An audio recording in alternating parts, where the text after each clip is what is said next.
गुज़िश्ता दौरे हुकूमत में बनाया जाने वाला ग्रीन बेल्ट का मनसूबा अवाम के लिए वबाल जान बन गया। बारिश की सूरत में गटरों का सीवरेज का गंदा पानी लोगों के घरों में दाखिल होने लगा। शहरियों को शदीद मुश्किलात का सामना है। शहरी इस ग्रीन बेल्ट मनसूबा के खिलाफ सरापा एहतजाज बन गए। मनसूबा नाकस हिकमत अमली और नाकस मटीरियल से तैयार हुआ। नैब वज़ीर आला को तहरीरी दरख्वास्तें दे चुके हैं। इस मनसूबे से जुड़े तमाम अफराद के खिलाफ कार्रवाई का आगाज किया जाए। करोड़ों का यह मनसूबा है जो अभी तक पाए तकमील तक ना पहुँच सका। ये जो बांध बना है ना दरिया पर, ये दरियाए झेलम कहलाता है।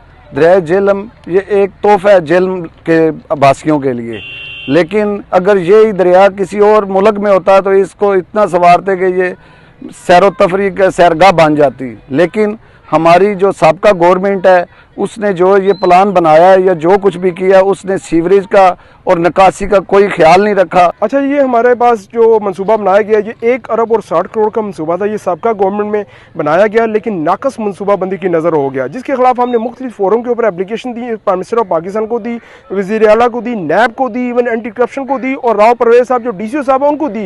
ये जो उन्होंने 1 अरब और 60 करोड़ का मंसूबा बनाया है, कोई लाइन नहीं सीवरेज की बचाएगी। पूरे शहर की गंदगी यहाँ आके इकट्ठी होगी, जिससे डेंगू, वायरस और ताफन फैलना शुरू हो गया। शहरियों का कहना है कि गंदगी और ताफुन से जीना दुश्वार हो रहा है। सफाई का काम नहीं हो रहा। सीवरेज का पानी जगह जगह खड़ा है। इंतजामिया कहाँ है कुछ समझ नहीं आ रहा। दिन रात बदबू का सामना करना पड़ रहा है। इलाका मकीनों का आला हुकाम से नोटिस का मुतालबा। कैमरामैन हसनैन अली के साथ बाबर हुसैन, सच न्यूज़, झेलम।